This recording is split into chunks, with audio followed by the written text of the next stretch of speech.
Ser ateu no Brasil é um ato político, sim, e é óbvio que, como todas as minorias, vão tentar nos calar. O recado é muito claro: o ateu aqui no Brasil até pode existir desde que exista dentro do seu armário, quietinho, discreto, sem incomodar. Aqui no Brasil, o ateu só é tolerado quando ele não exige igualdade. Nós ateus somos vistos como imorais, desonestos, perigosos, como se a ausência de crença tirasse algum freio interno. O preconceito nasce de uma associação cultural entre religião e moralidade.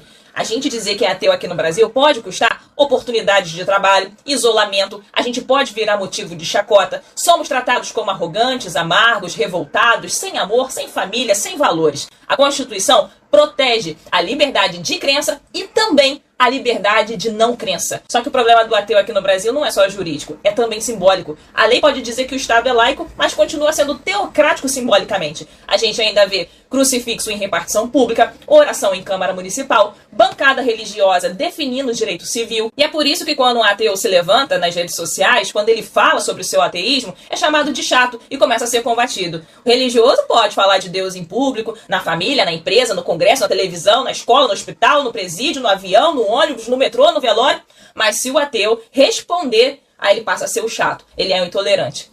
Toda minoria passa por isso. Mulheres foram chamadas de mimizentas quando exigiram voto, trabalho e autonomia. Pessoas negras foram acusadas de criar divisão quando denunciaram racismo. Pessoas LGBTQIA+, foram chamadas de promíscuas, perigosas, como se o problema fosse a reação à violência e não à violência. Povos indígenas também foram tratados como obstáculo ao progresso quando defenderam o direito de continuar existindo.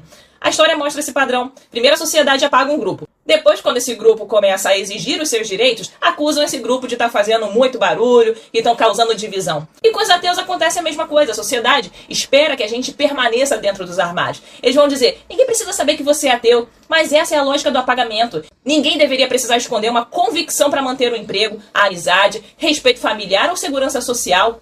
Quando você precisa calcular se você pode falar o que você pensa sem ser punido ou rejeitado, você não vive liberdade plena. A militância ateísta não existe para obrigar ninguém a ser ateu, não. Ela existe para garantir que ninguém seja obrigado a viver como religioso. Existe para defender escola sem doutrinação, Estado sem submissão a dogma, política pública baseada em evidência, liberdade de consciência, direito de criticar ideias religiosas, direito de não participar de rituais, direito de educar os filhos fora dessa culpa, viver sem precisar dizer que acredita em alguma coisa metafísica. Repito, crença é um direito individual, mas poder religioso precisa ser discutido, regulamentado e fiscalizado. Ser ateu no Brasil é um ato político, porque existir sem Deus num país que ainda confunde Deus com moral já é uma ruptura. Desperta!